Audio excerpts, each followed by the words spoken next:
Hello and welcome. This is TVC Breakfast Saturday, where we bring you all the exciting news that occurred during the week. And of course, we will also give you a dip into the world of entertainment, sports, and of course, not leaving out current affairs, so you will not miss a bit at all. And of course, that's relatable music by Simi, very star-studded. I hope that has set a tone for what to expect on the show this morning.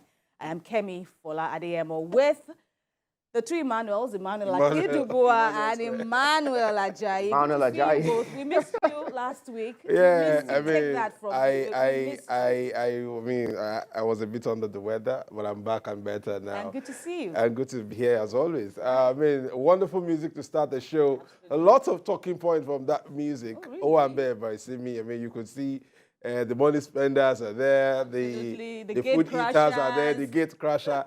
And the announcement was what really cracked me up. We take Jalopy block Mercedes Benz. Yeah.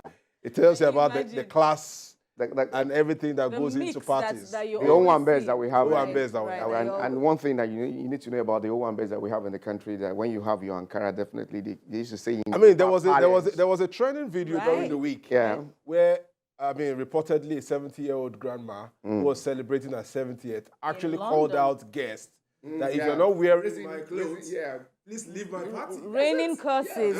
Curses on them. It was really very interesting. Although later, there was another video where she apologized for the outburst.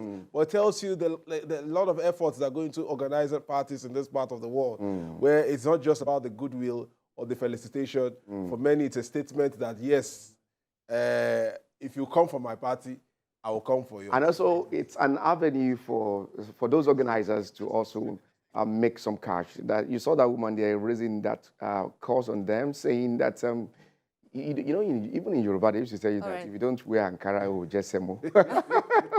All right, happy celebrations to everyone who is celebrating today.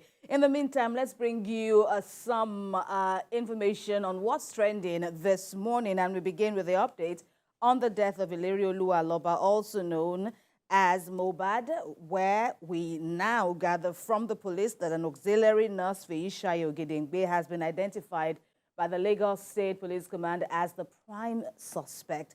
Well, aside from Ms. Ogedengbe, who has been identified as the prime suspect, Naira Marley, as well as other men, Sam Larry, Prime Boy, and one other have been named as suspects. Now, this was revealed by the Commissioner of Police, Idowu Onwa, in a press briefing on Friday, who says that Ms. Ogedengbe administered multiple and highly potent injections on Mohbad. And the police revealed that the injections consisting of tetanus toxoid, paracetamol, and cetrizone, that's an antibiotic, were all administered on him at his residence on September the 12th.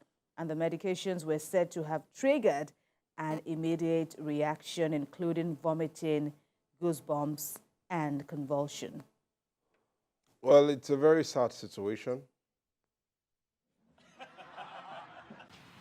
At about 14:35 hours on 12th September 2023, Ms. Feishayo eventually arrived armed with one pack of cetrazone injection, one vial paracetamol injection, tetanus toxoid injection, one vial procaine penicillin injection, 7 ampoules of IM diclofenac, tincture iodine, several needles and syringes. Ms. Feishayo administered the tetanus toxoid on the arm of Mohbad and gave both the paracetamol and cetrazone injection intravenously. Immediately, the cetrazone injection was administered. Ms. Feishayo confirmed that Mohbad started vomiting, while goose pimples appeared on his face and all over his body. At this point, it dawned on Ms. Feishayo that Mohbad was reacting to the administered medications.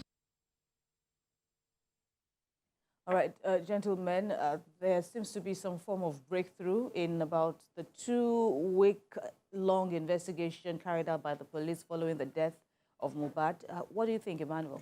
First and foremost, we need to commend the Nigerian police force, especially the Lagos State Command, for a very exhaustive investigation. I think, TVC News transmitted that address yesterday live, and in the newsroom, we looked at all the points.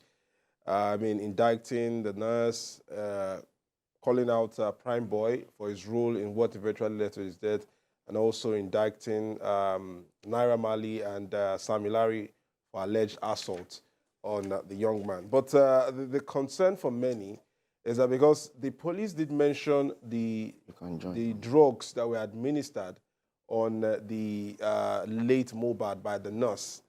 And we want to hear from a medical expert if those medications are likely to trigger what eventually happened, or this nurse is being indicted because she's a quack. Because according to them, she's not registered. Unqualified. Is that the reason why she's being indicted, or is it she's an easy prey for this issue? That's a concern that many are having. But of course, the deed sadly is done, but we have to commend the Nigerian police for the work they've done. But it doesn't end here. At all. To still go on trial, and perhaps there will be other shades to this narrative. Absolutely. And 26 suspects, or 26 persons were questioned, and now the list has now been narrowed down to these individuals. To the 5. Recall that on the 18th of September, a 13-man panel were set up by the police, the CP, and to unravel the mystery behind the death of Iliri Oluwa Aloba. And this is one thing that Nigerians indeed are also asking. And personally, I'm also saying that justice must be seen to be done in this case. We can't just allow this go under the carpets. We need to see the outcome of this development. But I think for the police, they've done their own job. Yeah, they've done their own job. The autopsy is yet to be... It's still pending. That's why they call this a preliminary report. Yeah. And so there's still, some more chunks of information that, will still, that by the time you build it up, we will definitely get somewhere.